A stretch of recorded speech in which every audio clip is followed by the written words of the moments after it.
stays right where Allen wants to go. Wants the baseline, fade away. Yeah! He's way too good. He steps around Lou and drilled it. And the Sixers have scored 9 in a row. 7 straight points by Iverson. Looked like he was down the ball. The Sixers by 4.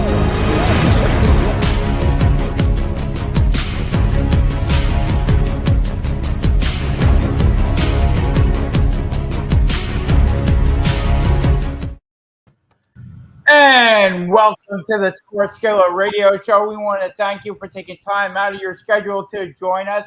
However, you are finding us on our social media or on the social media of the Heat Ratio. Great shows on both ends of the spectrum there. We've got myself, we've got Mike Nebbia, we've got the coach Shane McGowan join us, and shortly, hopefully, we'll have my brother Jeff join us as well.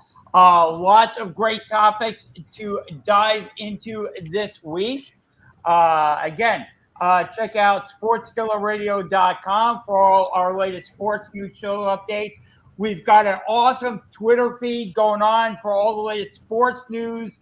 You never know what we'll tweet out on there, so you want to head over to Sports Skillet Radio and check that out as well.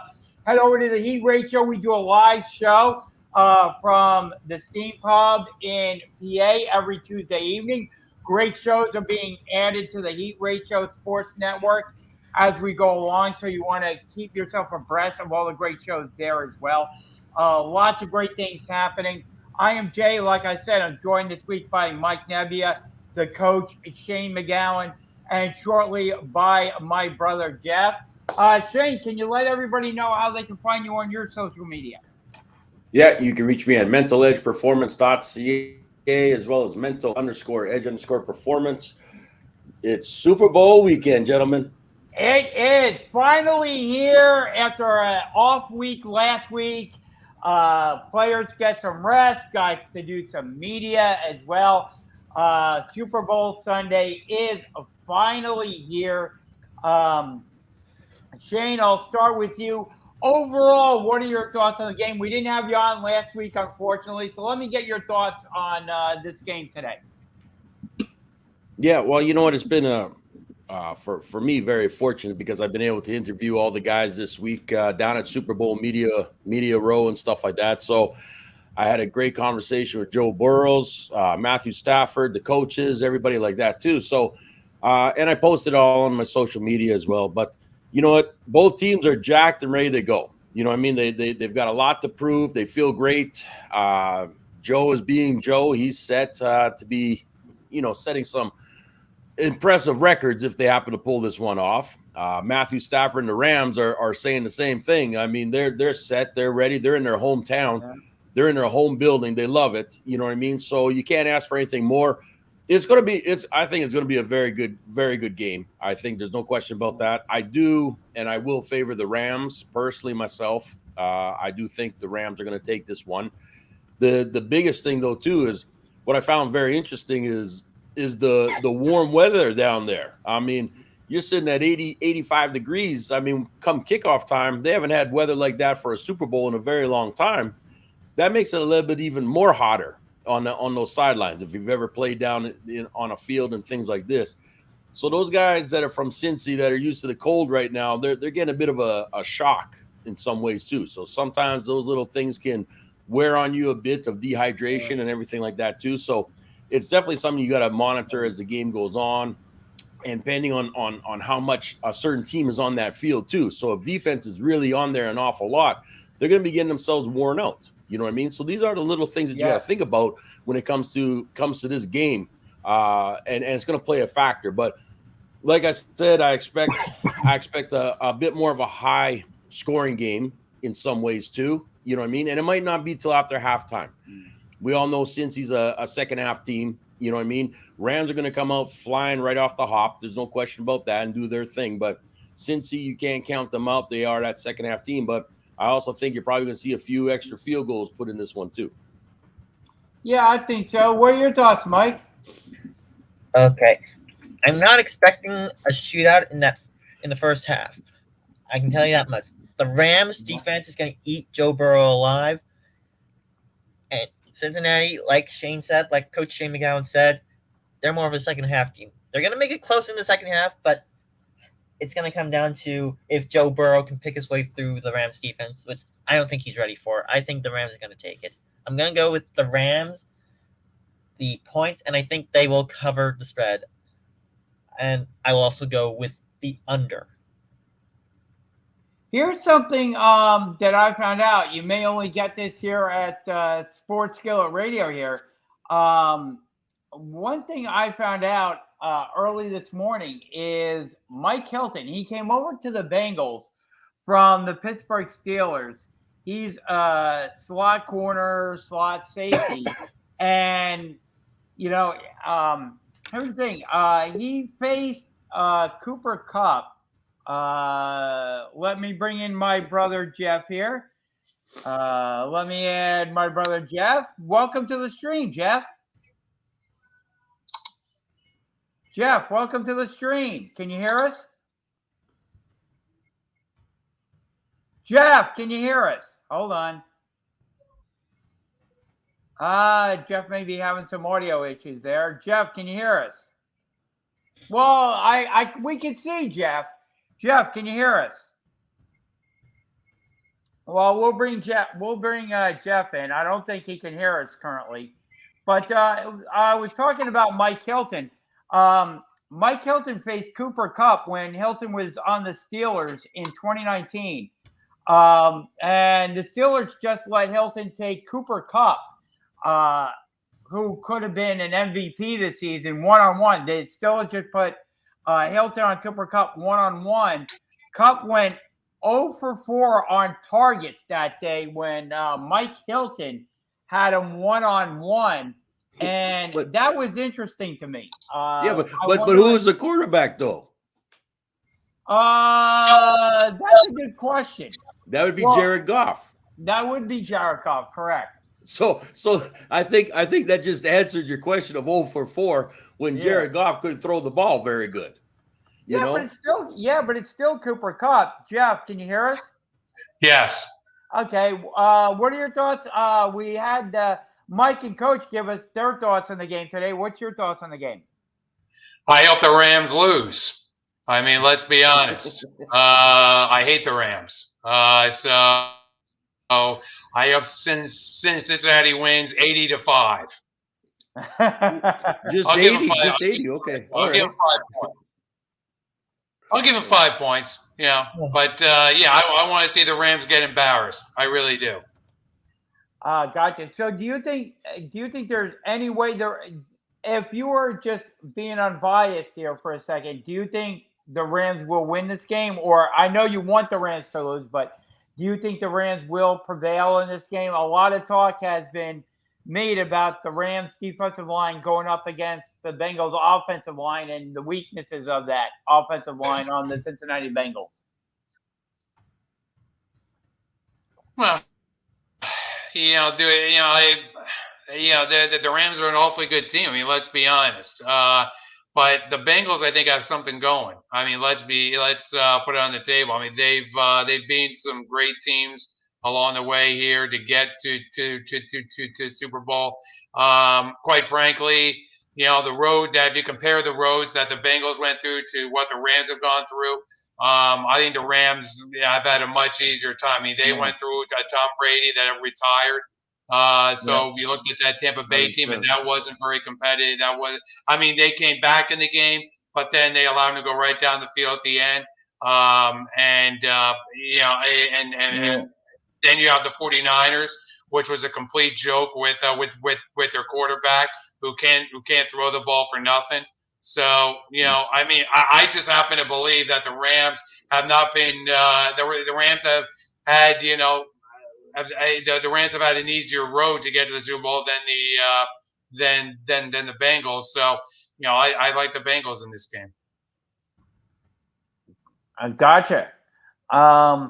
I want to let everybody know who's out there watching us. You can chime in on on social media. Leave us your comments of who you think may win today's Super Bowl game.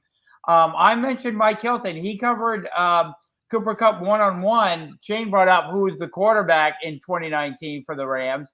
Was Jared Goff, but he didn't allow Cooper Kupp a catch, Jeff. Do you think that could influence the outcome of the game? No, he's going to get his. Cooper Kupp will get his. Don't worry about it. Gotcha. Are you worried at all, Jeff, about the quarterback of the Rams? He tends to turn the ball over quite on occasion. Like Stafford, Stafford will get his points. Obviously, I think it'll be, a close game as all these playoff games have been. But in the end, I think Burrow will probably make, once it plays in, they've got the kicker. Let's be honest. They've got that great kicker. So hasn't missed, and, that could be, one difference in the game, maybe a turnover, by Jared Goff. If he happens, if the 49ers, look, Jared Goff should have lost that game to the 49ers when you look at the fact that the 49ers dropped a cinch interception to end the game, but they didn't do it. And, but Jared Goff, once again, threw the key pick. But, the 49ers didn't catch the ball. So you're just waiting for that. You're just waiting for Goff to make that mistake. And the Bengals can certainly capitalize on it. Certainly, absolutely. What did you think about that, Shane? What Jeff was saying? Well, like I said, my opinion is the Rams are going to win this one. I think it has to be, though, just like preached in these last few games of playoffs, is minimize the mistakes. So Stafford needs to make sure that he's in control out there with that. And yes, you're right. Stats show he has thrown more picks at certain times, certain key times. You know what I mean? This is what they have to eliminate. And they also got to make sure they can get the run game going too, against a very strong Cincy defense. You got to give Cincinnati a lot of credit. They have played very, very well defensively to keep themselves in that game as well.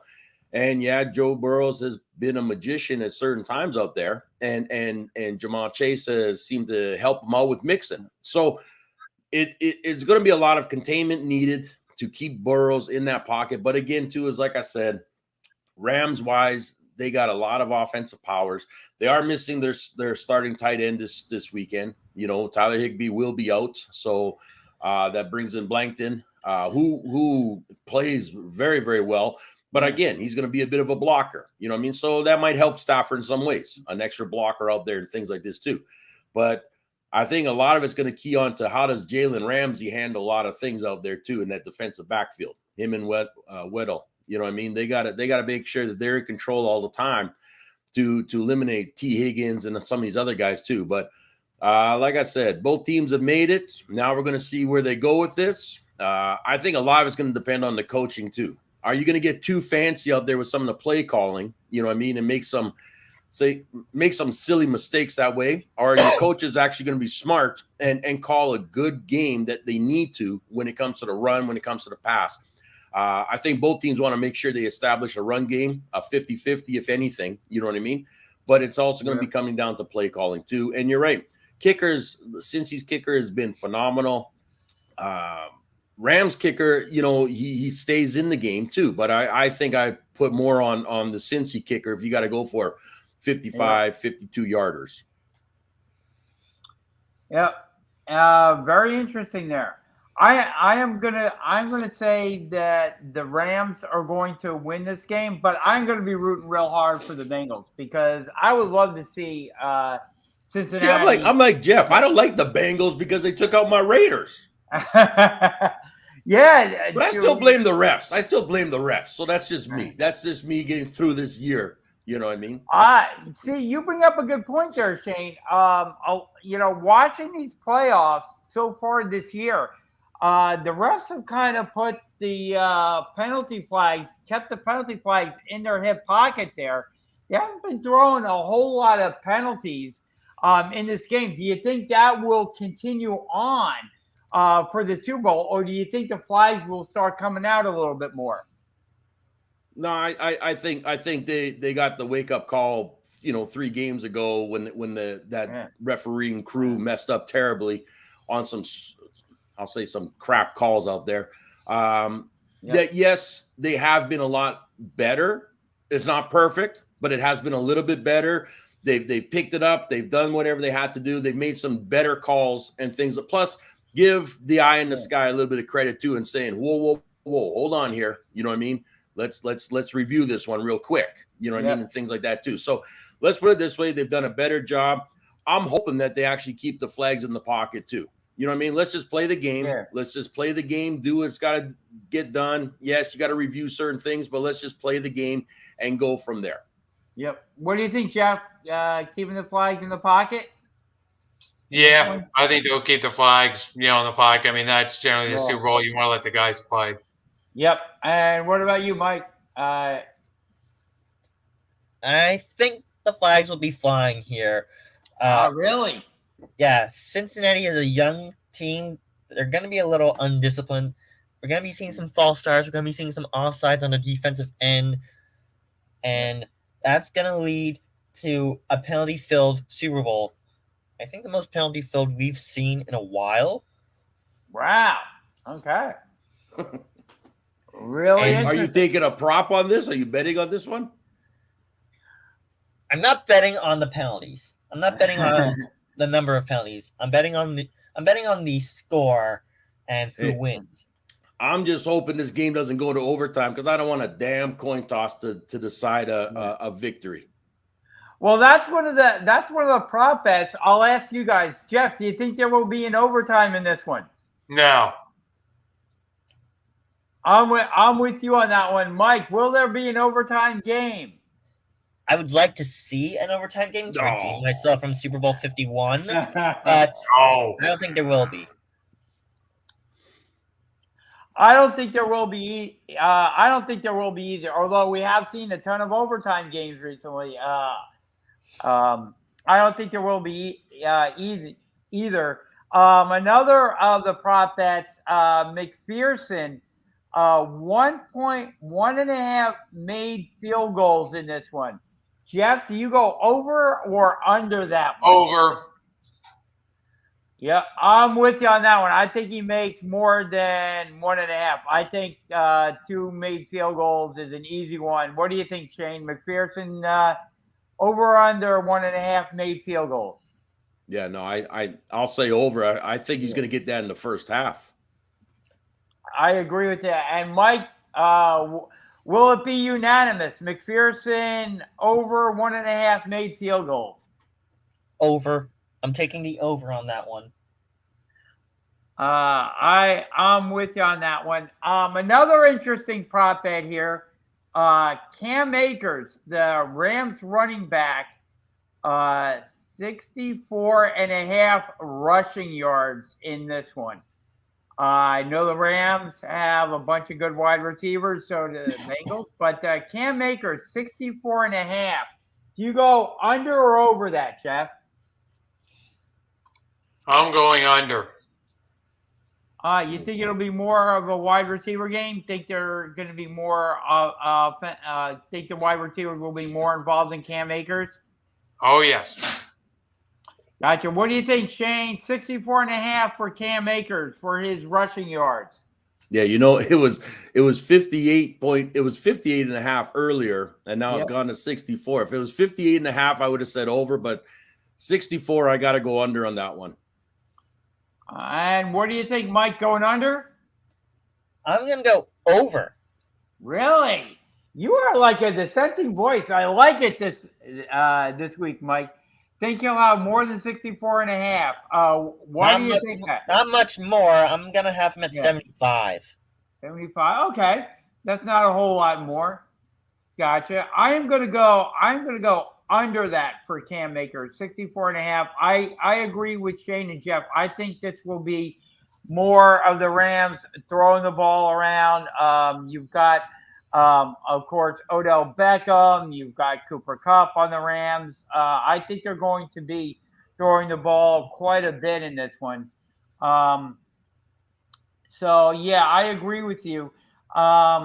I also have on here, I'm looking, first touchdown scorer, Odell Beckham. What do you think? Yes or no, Jeff? I'm gonna say yes. Yes. Do you think Odell grabs the first touchdown? Shane, with everybody out there, do you think it'll be Odell? Do you think it'll be Jamar Chase? Do you think it'll be Cooper Kupp? Who do you think grabs that first touchdown? Shane? I'm tossed up between two guys, T. Higgins or Van Jefferson. Oh, interesting. So I don't like. I think Odell's going to get a touchdown, but I don't think it's going to be the first one. And this is going to be again, who's going to get this ball first. But if I'm going with the Rams getting this ball and since he being a second half team and stuff, I'm gonna see if a Van Jefferson or if they are there, it's going to be a Blankton, the tight end, the tight end filling it in. I think it's going to be one of those surprisers first that's going to get you that touchdown. Just like how Gronk would get him for Brady. You know what I mean? I think somehow when they get close to that red zone, it's going to be one of those sleeper guys because everyone knows that those others are going to be covered. Gotcha. What do you think about that, Mike? Who do you think grabs the first touchdown in this one? I think it'll be Cooper Kupp. I could definitely see that. I have it a no on Odell being first touchdown. I have it over on the LA kicker field goals, over on the Cincy kicker field goals, over on Cam Akers. Gotcha. Here's kind of like a mini parlay bet going. Yeah. Here's an interesting one. I'll throw this out to you guys because I like it here. What will happen first? Will it be a touchdown first, or will there be a sack first? And this goes for either, and they left it wide open, so it could be either team. What will we see first, a sack or a touchdown? Jeff, I'll start with you again. Sack. I'm with you. I think we see a sack first. Mike, what do you think we see first, a sack or a touchdown? 2 sacks. I'm with you there. And Shane, sack or a touchdown first? Yeah, sack. I'm with you there. I definitely think we see a sack first. We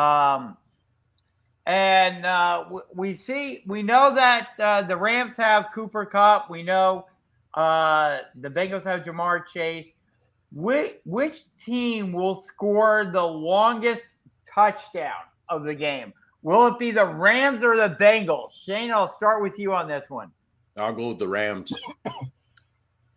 I'm with you there. I think it will be the Rams. Mike, who will score the longest touchdown, the Rams or the Bengals? Rams. It'll be Stafford to Kupp. Yep. And Jeff, do you think the Bengals will score the longest, or will it be the Rams? Rams. Yep. Okay, here we go. This will be telling here. Receptions by Cooper Kupp. Over or under 8.5? Jeff, what do you think? Receptions by Cooper Kupp. Does he make over? Over? You think he gets 9, huh? Shane, Cooper Kupp, do you think he can get 9 receptions?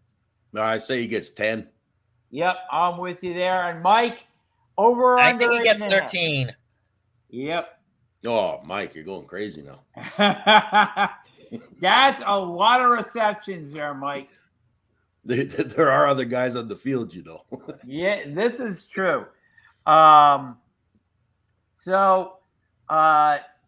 sacks in the game for the teams. Over or under 5? Shane, I'll start with you. Do we get over or under 5 in the game? Total number of sacks. Total between the two teams? Yep. Over. I'm going over too. Jeff? Over. Over. And Mike? Way over. Yep. I'm with you there. I'm going 9 sacks. Oh, oh, wow, Mike. You were just going crazy in this game. I'm telling you. Okay. And one other one we'll go into. first touchdown of the game will be passing or other? Jeff, we'll start with you. Other. Other? Mike, I will start with you. First touchdown of the game will be passing or will it be other? It'll be a defensive score. A defensive score. So Mike is going other. And Shane, what do you think? The first touchdown of the game will be passing or other? I think it's going to be a run. I think it's going to be a rushing touchdown. So Yep. I guess it'll be other than. Other. Yep.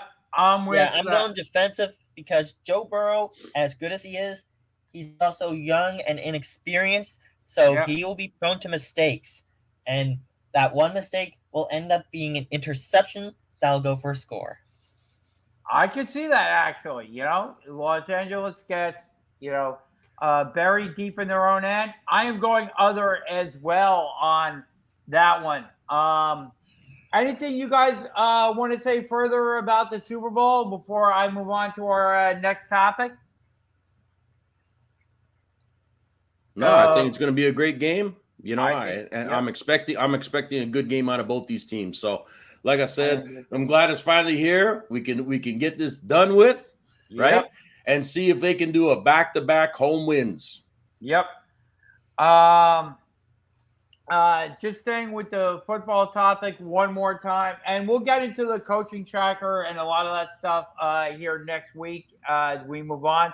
But one thing that came out, we have a somewhat local guy. We have Dick Vermeil, former head coach of the Philadelphia Eagles, got selected to the NFL Hall of Fame class this coming year. Big honor, and I think well earned by Dick Vermeil. I probably maybe should have been elected earlier, but Dick Vermeil will be going into the Hall of Fame, Jeff. Yep, congratulations to Dick Vermeil. It's overdue that he get into the Hall of Fame. He's had, he just had, a great career, taking the Eagles to the Super Bowl, winning a Super Bowl with the Rams. Well deserved of being in the Hall of Fame. I agree. Shane, Dick Vermeil going into the Hall of Fame this year. Yeah, no, I was like I said, fortunate to cover this Hall of Fame this week and the honors and everybody like that. And he was very passionate about this. He was pleased and well deserved and everything like that. And without a doubt, an exceptional career that he's had over his time and things too. So well deserved. And you're right, probably should have been a little bit sooner. And I think this is something, and I hate to say this, but this is something the NFL has to look at, man, when it comes to putting a lot of people in the Hall of Fame, is that they lost this year. There was two of them that, unfortunately passed away a lot sooner. You know what I mean? It was Sam Mills and everything like that. And it's tough this way. So I'm hoping that they can change that a little bit sooner. Let's start making some things happen for a lot of these fellas and men and women and stuff that deserve to be in there a lot sooner. And let them appreciate before it gets too late. I agree. And Mike, any thoughts about Dick Vermeil going into the Hall of Fame? Well deserved. He brought the Eagles to the Super Bowl. He brought many teams to the Super Bowl. I think he's won one. He won one too. And this is a well-deserved honor for Vermeil. Congratulations. I agree. Absolutely well earned, well deserved by Dick Vermeil. I'm sure there'll be a lot of Eagle fans at the Hall of Fame ceremony when Vermeil gets elected this year. So well earned by Dick Vermeil. Jeff, we had a big trade go down in the NBA this week. Really? I didn't know. Yes, apparently there's a lot of media buzz over this big trade between the Sixers and the Brooklyn Nets. James Harden will be coming to Philadelphia, and Ben Simmons going up the turnpike to the Brooklyn Nets. What are your thoughts on the big trade, Jeff? Well, everybody focuses on Harden for Simmons, but I think the Sixers gave up a lot when you look at the rest of the deal that was in there for draft picks and such, and certainly giving up your 3-point shooter that you have there. That's going to make a difference. And we'll have to see how Harden plays. in Philadelphia with obviously Embiid. And does he take the ball away from Embiid? Does he take the ball out of Embiid's hands? I mean, there's a lot here that everybody's all giddy, about this, but there are dynamics here that can, that can in fact hurt the Sixers. Is this a great deal for the Sixers on face value? Well, obviously, because you get rid of that troublemaker in Ben Simmons, and you get back, future Hall of Famer in Harden. So it's going to be interesting. But also just remember this, that Harden's contract is coming up. So what is that going to do to the future of the Sixers in terms of their cap and so forth? So because that contract isn't going to be cheap. So is that? Yep, very true. Yeah, I mean the Nets trade Harden and Paul Millsap to the Sixers for Ben Simmons, Seth Curry, Andre Drummond, and 2 first-round draft picks. What did you think of this trade, Shane? Well, on paper it looks good. There's no question about that. Then you start breaking it down. Well, first off, you've played without Simmons for how long? So you can play without him. You're not worried about that. Seth Curry's been injured off and on throughout the season too, so you can play without him. Okay. Drummond is I think very good as a backup in many, many ways. You know what I mean? And I mean Brooklyn has like 20 centers, so I don't know why the hell they'd want to take Drummond anyways. You know what I mean? Because that's the crazy part that kind of I was just shaking my head at. But I know that Sixers weren't going to give up Thibault. You know what I mean? They made sure about that and everything, which was great for them. So in the end, I think when you look at this, if Harden, Tobias Harris, and Joe Embiid there can do their thing, and I think Tobias Harris is a big factor in this too. Here's a guy that in some ways, if Harden is sitting out, those guys still played. You know what I mean? They still were able to play and win games, even the way that they are. So I think in some ways it might be beneficial for the Sixers because getting Harden, a healthy Harden, could up your game an awful lot. And then if Harden has to sit, well, you realize you guys can still play without, him. You've proven that, So I do think that the Sixers right now are okay, but will agree with Jeff when it comes to the salary cap next season. What's this going to cost to keep him? What's it going to cost in some other avenues and things like this? And I'll say, I mean, if Harden wants to come play for you, that's also a good sign too.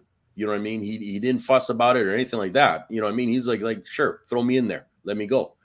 So, I mean, in some ways, if you can get a happy Harden, you can make some things happen too. So you got to think about, at least for this year, let's just focus on this year and not look at the long term just yet. See how far you can make it through this. But according to all the analysts and everything like that, they do believe Sixers got the better. They do feel Sixers are going to be a lot more competitive if you can get this Harden back into action and things like that. Tobias stays healthy. Maxey and Thibault keep playing the way they are, and Joel Embiid, hey, he might feel a lot more comfortable too.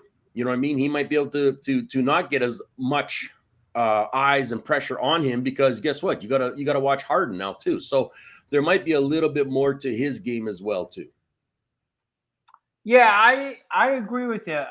It's a little concerning, like long term. It's a little concerning to me about Harden because you look at the past 2 seasons. Harden has bitched and moaned his way, off of the Rockets. He's now bitched and moaned his way off of the Brooklyn Nets. Yeah, but did he on this one with the Nets though? Because this was something that was brought up earlier this week about that. Yeah. Did he really bitch and complain about get me out of here? Or was it more of the Nets kind of saying, you know what, James has said that he's willing to go and stuff, and we are looking for, because our trio of guys, guess what? It ain't working. 16 games, it ain't working. Nobody likes to play with one another, so somebody's got to go. Even though we got a part-time Irving, we got an injured Durant's your key butter right there. Anyways, we know that Durant's that team. But I mean, if Harden didn't come out and start making a stink, and he even said that, he goes, "I'm not here to focus on me, but I mean, there seems to be an opportunity somewhere else." So I don't know if we could claim this one as bitching and complaining from Harden as much as him having a good rapport with your GM already there in Philly from working together before. You know what I mean? So true, but there was reports that apparently Harden and Kyrie weren't getting along together. okay, yeah, but and that's fine. But I mean, again, when you're playing with a part-time player, you know what I mean? Like you're doing everything, and your part-time player is coming out, whatever on certain things, and then he's not putting up the points because sometimes that's what you're relying on too, and saying, listen, man, this is your game, you got to put it up, right? You've had 3-day rest before you got to leave the state to go play somewhere else here. You know what I mean? Like you should be able to do something. Yeah. Has Kyrie been that productive? I mean, really, if you look at his stats, he hasn't been that productive. Yeah, and or that available, because when when you look at when you look at the fact that the three of them only played together for a grand total of 16 games, that's not that's hardly anything, No. But I do think it makes the Sixers, with getting Harden, it does open things up a little bit on the offensive end. I worry a little bit about the defense.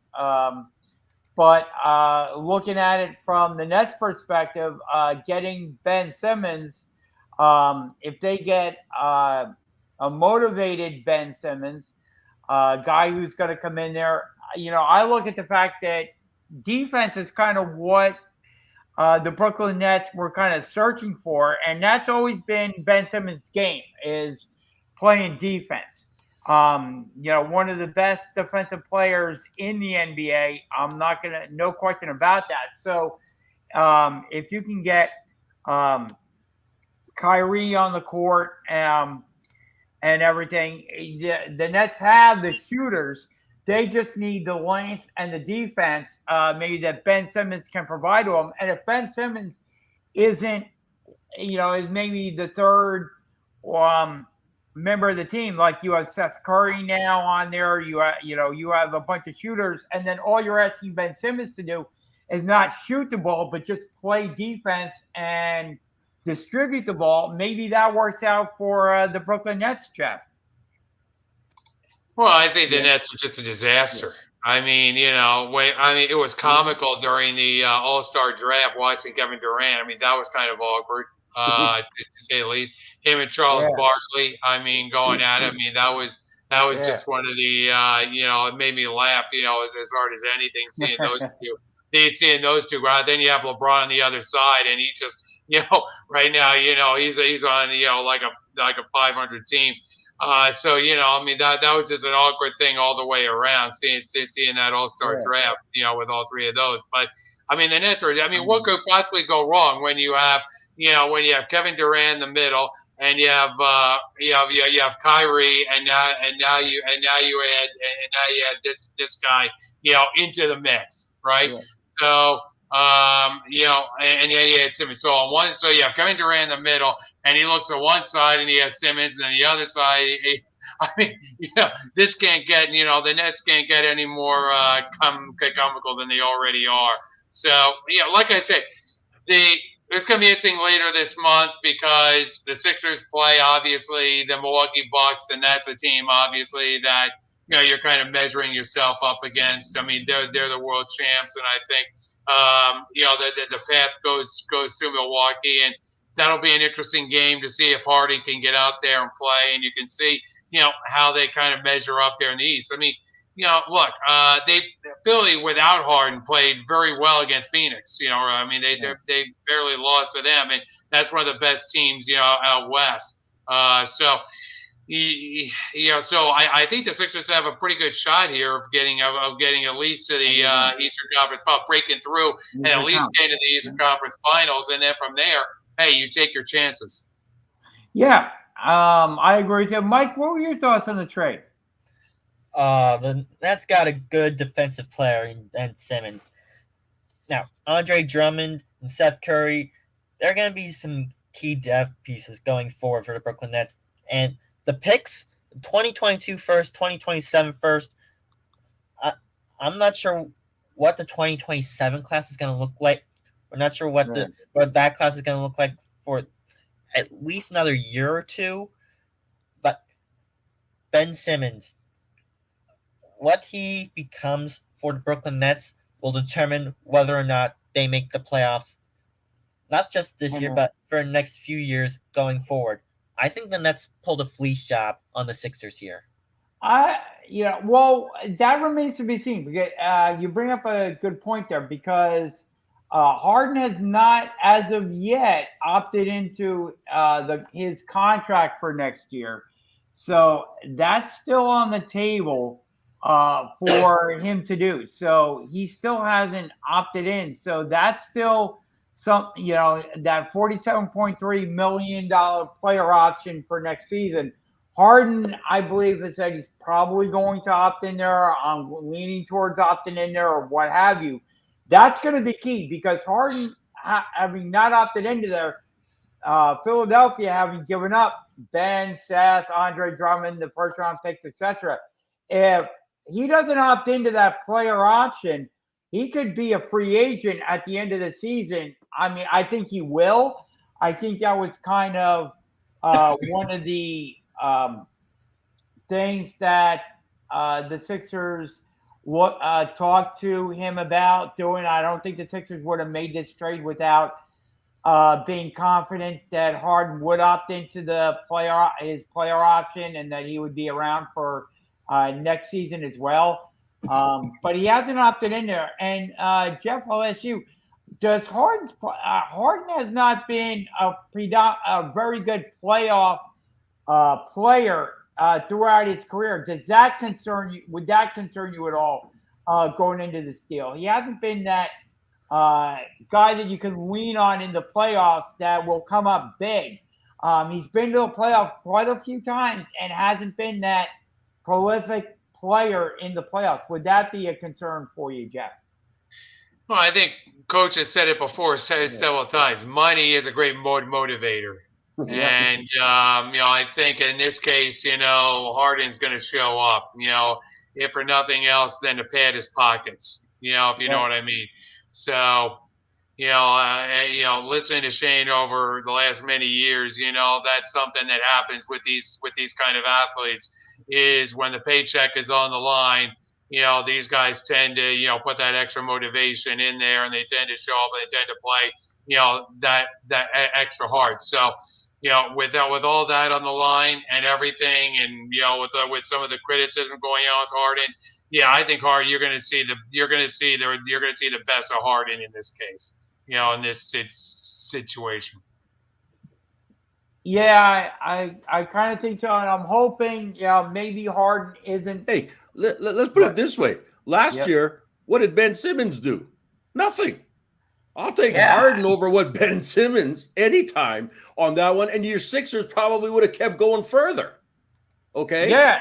So let's be honest here. I mean, you get into the playoffs, anything can happen. Yes, now money's playing even more of a factor. But you got a guy in James Harden that's saying, give me the ball, I'll shoot it. I got no problems, I'll shoot it. I may not get it in, but that's where you guys pick up that rebound and go.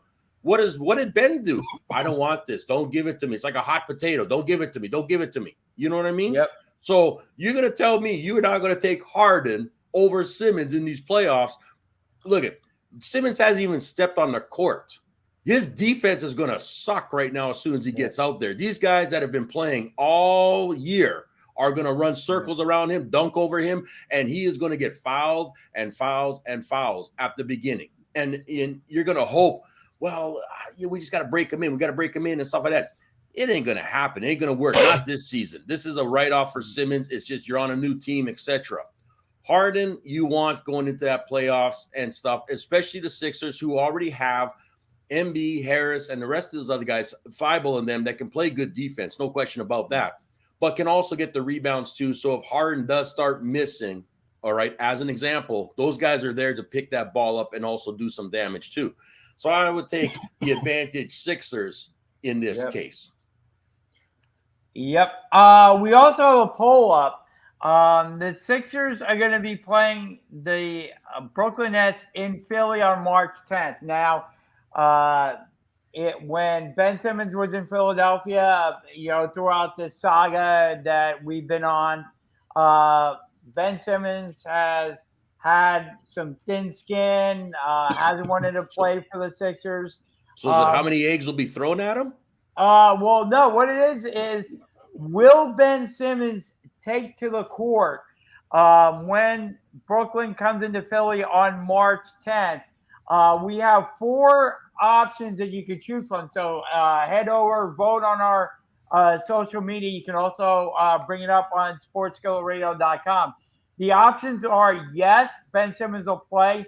No, he'll opt out for load management. They'll say, we have to bench him because he played too many games in a row or whatever. He needs a break. It'll be load management, so he won't play because of that. No, he'll have an injury of some sort, be it soft tissue, whatever, pulled muscle, whatever you want. Or no, he won't play because of some other issue that will come up. So, Jeff, what do you think? Out of those 4 options, what do you think? Will Ben Simmons play on March 10th in Philly? Because it's March 10th, because it's Philly, yes, he will play. He will play. He will take to the court for the Brooklyn Nets. Mike, I think he plays. I think he plays, and he has a good performance. All right. And Shane, what do you think? He'll totally stick it to the Philly crowd. I'm predicting at least 20 points, 10 boards, and 3 blocks. Mike, he doesn't shoot. Ben Simmons doesn't shoot. How can you say 20 points? He doesn't shoot. I'm being generous. Oh, if I'm being generous with Ben Simmons, I'll say 10. I don't know if Ben Simmons had a 20-point. Yeah, I had to look it up. Shane, what do you think? Well, will Ben Simmons be on the court and face the Philly faithful? They won't have Kyrie playing, right? Well, it's an away game. I think it's an away game, so I think Kyrie does play. So Kyrie can play. Kyrie can play in Philly. Yeah, I believe Kyrie can play in Philly. Yep. Okay, then I'm gonna say no. I'm gonna say Ben is too scared for this first one. I think they're gonna find something to say, but I don't think deep down he wants to play in Philly because again he gets humiliated. Yep. Right. No. Yeah. That's one of the things why I think he hasn't, he's deferred all his salary to this point. The Sixers have been fining him. He hasn't want to he's $20 million in fines or something crazy. Yeah. So he hasn't even wanted to sit on the bench or anything like that. So I'm with you, Shane. I don't think he plays. I think it's whether it's load management, whether he had some sort of injury or something else. I don't think he plays. I think he's done with Philadelphia. I think they maybe do the load management thing. I think, they play him a bunch of games before that and say he's tired. We're managing his load. He has to sit this one out. I think load management might be the way that they go. And just to bring everybody up to speed on the way the poll is going, so far we've got 50% that say yes, he will play. Then we've got 19.2% of the vote so far are saying no, it'll be load management or no other. And then coming in third is no injury, 11.5%. So there we go with our sports Skillet poll. Jeff, Shane, Mike, anything else you want to say about the Ben Simmons trade for James Harden before I move on real quick? No, not really. Nope. Okay. Moving on real quick. The other thing that came out this week, Rob Manfred made it official.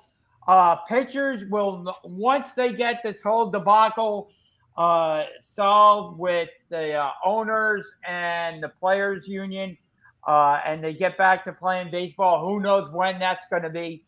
But what he said was that pitchers will no longer bat in the National League. The DH is here. It's coming. It's not going anywhere. The designated hitter will be part of the National League from this point on going forward. Jeff, your thoughts on the DH coming to the National League? Well, I've been saying this for a couple of years. The National League has had basically a glorified DH because you only have pitchers going 4 or 5 innings anymore. You have relievers starting games. So, I mean, pitchers get one at bat at most, in games anymore anyway. So, you're basically bringing a pinch hitter. So now you can gear your teams towards actually, having, a legitimate hitter now if you want to and pay a legitimate DH in the National League. That's really the difference. But, otherwise, the game has changed over the last few years to where the National League has done that. It'll be nice for the American League now that they don't have to worry about, we're having, pitcher bat if they really have to, when pitcher's never bad in the American League. So finally, you've brought the two leagues into uniform rules, which will be a nice thing. But in reality, I'm just growing ever more disgusted with baseball each and every day. It's with this whole lockout and so forth. I mean, it's patently ridiculous what's going on here between the owners and the players not negotiating, and the owners throwing stuff out, and the players rejecting it out of hand. It's just right now it's billionaires fighting millionaires, and it's it just hurts the fans, and it not only does it hurt the fans, but it hurts everyone. According to spring training, because now you're going to have spring training, delayed until whenever. You may not even have a season. We've talked about. I talked about it, almost a year ago at this time, that I just didn't think there would be a season. I thought that they would actually cancel this season outright because, I didn't think that these guys could come together. That this was going to be, an Armageddon, and they're both going to dig into the sand. And look, once this thing gets to a certain point and you start losing games, it's going to get personal. I mean, once it gets personal to both sides, then they're going to dig. Then they're going to way dig in, and it's going to get ugly. Not that it's not ugly now, but it's going to get even more ugly. And I just, I'm sorry to say, I think it's going to be a difficult thing to see baseball coming back for this season. Yep. What do you think, Mike? DH coming to the National League. I knew this was coming eventually. But as a Mets fan, I've love to see guys like DeGrom and Syndergaard help their own causes. And we've seen it in the American League too with Shohei Ohtani. Pitchers helping their own causes with the swing of the bats. We can still see that with pitchers being called in as a DH.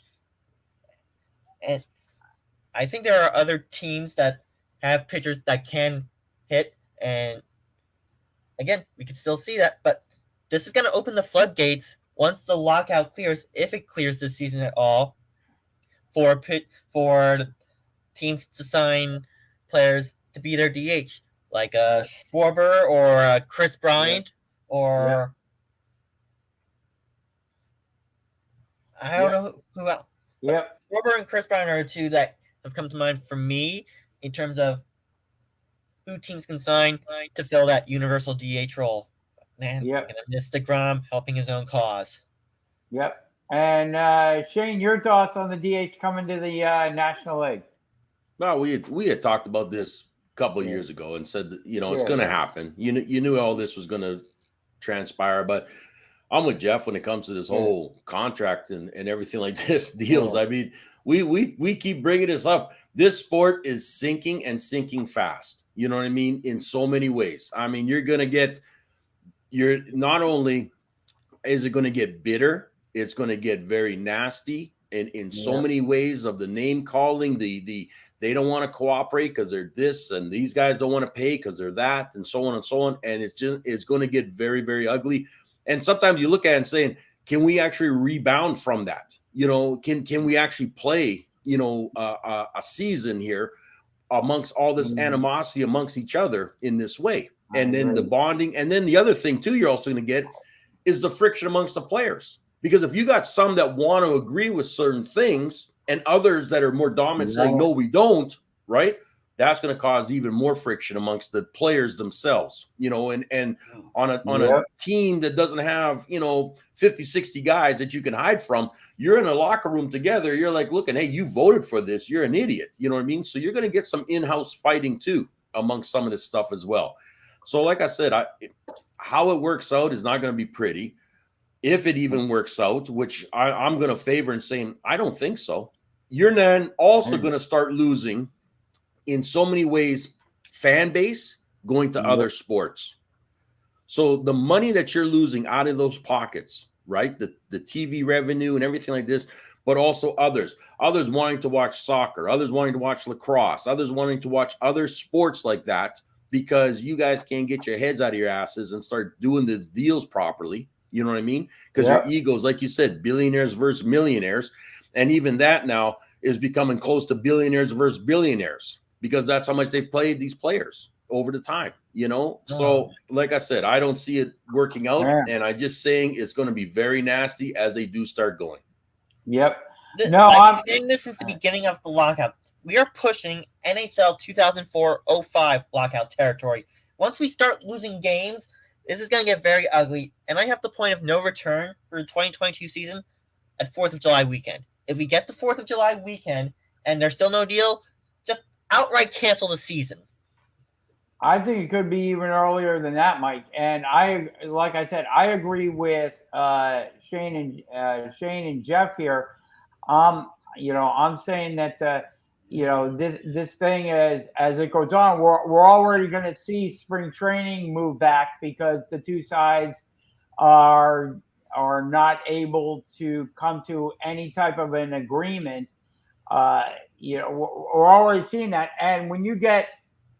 And now you're affecting your fan base because one of the things that the baseball fan base looks forward to each and every year is, believe it or not, is spring training because people in the Northeast and other climates, the Midwest and so they forth. They plan their spring training trips like 2-3 months in advance. And I'm used to saying, it's baseball time. It's baseball season tweets. Exactly. Immediately following the Super Bowl. Now I'm not going to see them. They're going to be watching the USFL now. That's what they're going to be doing. Yep. That's how sad it's getting. Is that? Exactly. Here's the thing. Look, here's the thing. Never mind, all this bickering about the CBA and so forth. The problems on the field are just as disastrous as what's going on off the field. I mean, that's also the problem with baseball because baseball has stagnated into this sport of either a fly strikeout or a home run. There's no stolen bases anymore. You have the goddamn shits that are going on in base. You have the goddamn shits going on. So I think baseball is in a world of hurt from a number of facets, not just the CBA, and that hurts baseball as much as anything. So you're gonna have fans flocking away from the sport in droves. I mean that's what's going to happen. So the main problem is Rob Manfred. He is a man fraud. It's not Manfred because Mike. All Manfred is the same as any other of the commissioners in hockey and football and basketball. He's basically a mouthpiece for the owners. So you want to put it on. You got to put it on the ownership. Because that's what Manfred is the mouthpiece for the owners. So all he's doing is relaying the consensus of the ownership. He can kind of nudge things a little bit, but basically he's an employee of the owners. But like I said, but when you start affecting people's pocketbook and their enjoyment, because now with spring training being pushed back and there's no telling when it's going to begin, now all of a sudden those people supposed to begin tomorrow, actually. Yeah. And now you have those people who have made airline reservations, hotel reservations, hooking up with their friends. Maybe they still avail themselves of that opportunity to go down to Florida, but now they know maybe they have family down in Florida. Maybe. But now they know that, hey, what we intended to do, base our vacation on going to the spring training games, we're not going to be able to do. We got to find something else. Now you affect their enjoyment. It's billionaires versus billionaires. Now you affect their pocketbook and their enjoyment. You're going to turn them off. You're going to have them angry and upset, and we'll see what they ultimately end up doing. But Here's what I think the fans should be doing. They should be suing the MLB $1 million a day until the lockout is resolved. Can't do it, Mike. Can't do it. Mike's Then concept. once the Can't do lockout is it. resolved, boycott the games. Maybe boycotting the games. What are you gonna? What are you suing them for? Because you got season tickets. Yeah. Can't boycotting the games? Hey, if enough people get turned off and don't go to game. I mean, I know people have told me over the course of time that the last lockout that they had turned them off, and they never 94, and they never went back to like baseball 2 months again. old when that lockout began. Yeah, even if they do come back, do you know how much those tickets are going to go up because you've lost time anyways? Ticket prices are going to be going up. And then you got to ask yourself and say, why am I supporting this? You know what I mean? I can watch it on TV for Pete's sakes. Yeah. Maybe I'll take in the odd game here or there if I'm really wanting to and stuff like that. But really, your ticket prices are going to be jacked up in certain parts of the of the country and stuff like that too, where teams are really going to be hurting even more. Well, that, and you're going to hear the apology tour, I think, will be coming too, from the players and the owners, bending over backwards for the fans with giveaways and but it's write-offs though. You give something away, you're writing it off anyways. Yeah. Oh yeah, no doubt about it. I'm just saying that there's going to be that huge apology. But here's the difference. Here's the difference between this type of a walkout, stoppage, everything like that, and way back is that in this day and age, people don't put up with it anymore. People are saying, screw it. You know what I mean? I've got other things, and especially economy-wise, I can put my money somewhere else and enjoy instead of dealing with this garbage. Yeah, there are minor league parks all over the country. Yep. You can just go to one of those. You can just go to the Trenton Thunder, for Pete's sake. Yeah, you can. There's other options that people have, and like I said, and I can sense that the Trenton Thunder are going to have sellout after sellout because of this MLB lockout madness. Maybe. I don't know if Thunder gets too many sellouts, but I think they'll be. If they do have a minor league season, which I don't know. Have a minor league season. Minor league baseball isn't as affected by MLB lockouts as the MLB is. But I do agree. I do agree with you guys that I do think people will find other forms of entertainment, whether it be the NBA playoffs, the hockey playoffs, the XFL that's coming back this year. XFL is not coming back until 2023. USFL is. USFL, that's what it is. Yep. We'll have spring football this year, so I do think there's going to be other ways that people will jump into other entertainment options, and baseball is going to have their work cut out for them to try and get their fans back. They really are. When and if they get this lockout resolved, they should probably take a page out of the NHL playbook after the 04-05 lockout, what they did to get fans back. I just don't know if they will be able to. That's the thing. This may be the I mean, they'll get people into the stadium, no doubt. I have no doubts about that, but they're going to have to work their tails off to really get people back. I'll throw it out there now, guys. Anything that we missed, Jeff, Shane, Mike? Talking to Shane before we leave them. We have the Olympics going on, obviously, and a couple of big events there going on. Michaela Saffron. Shane. You start out the way she did, it's obviously she did not finish either of her first two races.